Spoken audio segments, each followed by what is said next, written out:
안녕하세요. 역사 돋보기 이영입니다. 여러분은 조선의 27명의 왕들 중 누가 가장 무능하다라고 생각하시나요? 아마 크게 2명으로 추려지지 않을까 하는데요. 일단 14대 왕 선조가 있고 16대 왕 인조가 있을 것 같은데 이 둘 중에서 또 굳이 한 명만 골라라 라고 하면은 아마 16대 왕 인조가 많은 표를 받지 않을까 싶어요. 최악의 군주로서. 일단 두 왕 치세에 각각 임진왜란과 병자호란이라는 거대한 전쟁이 있었죠. 그런데 14대 왕 선조 같은 경우는 그 책임을 회피한 군주였고 16대 왕 인조 같은 경우는 전쟁의 원흉이 되었던 왕이었죠. 자, 일단 그 병자호란에 대한 이야기를 하기 전에 당시 조선의 국제 정세가 어땠느냐.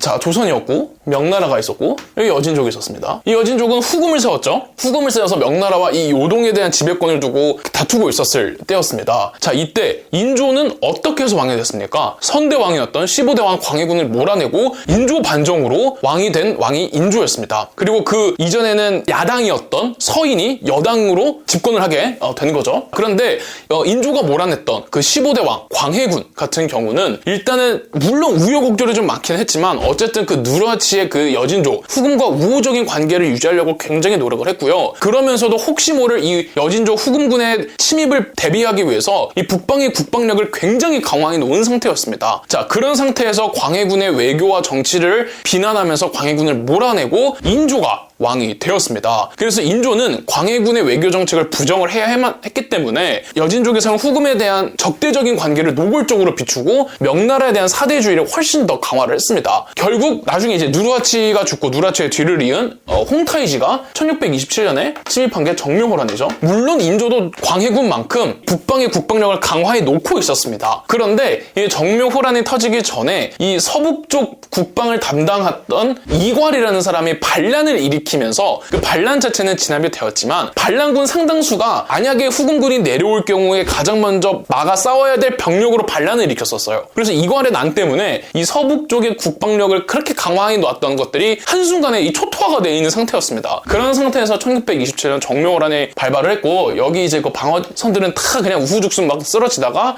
결국은 강화 조약을 체결을 하면서 크게 커지지는 않고 마무리가 됩니다. 그 당시에 강화 조건으로 만약에 후금이 명나라와 전쟁을 벌일 시에 조선은 명나라를 지원하지 않는다라는 조건으로 전쟁을 대충 마무리를 했습니다. 그리고 후금 군대는 돌아가요. 근데 그 돌아가는 과정에서 어디를 지나치게 됩니까? 황해도와 평안도를 지나치게 되죠. 그 당시에 평안도와 황해도에 있었던 그 관리들이 조정에 올린 장기를 보면은 이 돌아가는 이 여진족들이 너무나도 끔찍한 짓들을 많이 한다. 너무 많이 우리 조선 백성들을 살인하고 몹쓸 짓을 너무 많이 한다라는 그 기록들이 남아 있습니다. 그럼에도 우리 조선 정부가 할 수 있는 것은 별달리 없었죠. 돌아가는 길에 살려달라는 말과 포로로 붙잡혀가는 사람들은 난 가고 싶지 않다라는 통곡소리로 가득 찼다고 하는데요.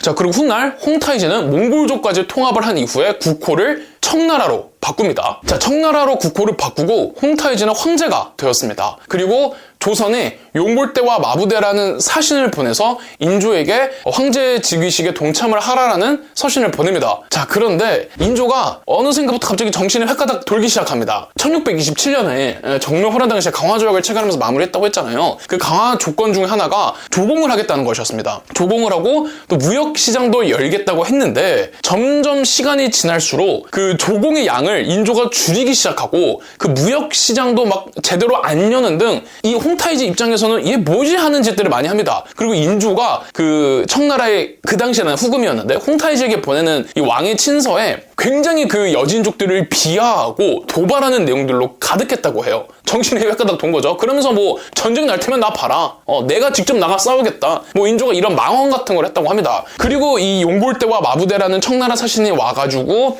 이제 조선 정부도 홍타이지의 황제 등극에 동참을 해라 라고 했을 때 거부를 했고 거부한 수준이 아니라 그 당시 용골대와 마부대는 인조 얼굴도 못 보고 돌아갑니다. 이걸 이제 홍타이지 입장에서는 결국 좌시할 수만은 없었고 결국 한 번 더 침공하니 그게 바로 병자호란이죠. 병자호란 당시 청나라군은 모든 방어선들을 다 공격하지 않고 전부 다 우회해서 수도였던 한양으로 직공을 합니다. 인조 같은 경우에는 강화도로 넘어가려고 그랬어요. 그래서 왕족들을 먼저 강화도로 피신을 해놓고 왜냐면 얘는 유목민족이니까 섬에서 싸우면은 이길 수 있다라고 판단을 했나 보죠. 그리고 인조 본인도 강화도로 가려고 하는데 청나라군이 너무 빨리 내려와서 강화도로 가는 길목들이 다 차단된 거예요. 그래서 인조가 대안으로 도망갔던 곳이 바로 남한산성이었습니다. 왜 남한산성이었냐고 하면은 이 인조가 옛날부터 이제 왕으로 등극한 이후부터 이 후금에 대한 여진족들에 대한 이 적대적인 입장을 계속 표명을 하면서 뭔가 이 전쟁의 기운이 돌고 있으니까 국방력 강화 차원에서 만약 북방의 여진족이 쳐들어왔을 시에 대한 매뉴얼이 있었습니다. 매뉴얼을 만들어 놨었는데 북방에서 올라오면은 남부에 있는 우리 그 삼남지방, 충청도, 전라도, 경상도 여기에 군사들이 다 모아가지고 위로 올라오는데 각자 오면은 각계격파가 될 수 있으니 전라도, 충청도, 경상도의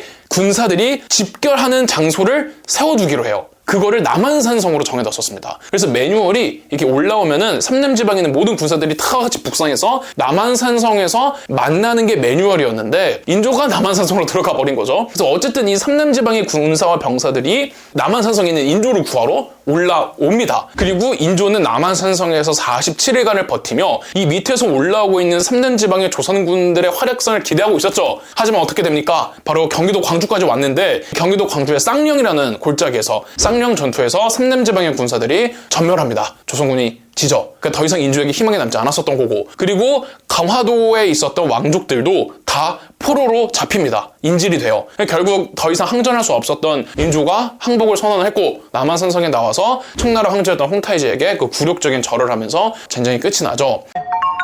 이게 단순히 어떤 자존심의 문제뿐만이 아니라 그냥 한 사람, 인조 한 사람은 자존심 상하고 끝나면 되잖아요? 이게 아니라 이 전쟁의 패전으로 우리 조선 민간인들, 백성들이 감내해야 되는 고통과 부담감은 너무나도 컸고요. 그 인조가 이제 남한산성에 나와서 이제 다시 한양으로 돌아가는데 그 돌아가는 과정에서 그 광경이 너무나도 참혹했다고 하죠. 그래서 우리는 이 사건을 두고 이 인조의 삼전도의 굴욕의 사건을 두고 참 그 인조와 서인 정권의 그 답답하고 너무 융통성 없는 그 사대주의 그리고 실리를 추구하지 못한 외교에 대해서 맹비난을 합니다. 저도 마찬가지고요. 그런데 우리가 조금 객관적으로 좀 바라볼 필요가 있습니다. 이 사건뿐만이 아니라 이 역사적으로 역사는요 절대 영화나 드라마나 소설이 아닙니다. 실제 있었던 일이에요. 지금 우리가 사는 이 세상도 이 사회도 언젠가는 역사가 되겠죠. 그러니까 현실이라는 뜻은 제가 무슨 말을 하고 싶냐면은 그 당시에 지금의 우리는 모르는 그 당시의 어떤 분위기와 딜레마라는 게 있습니다.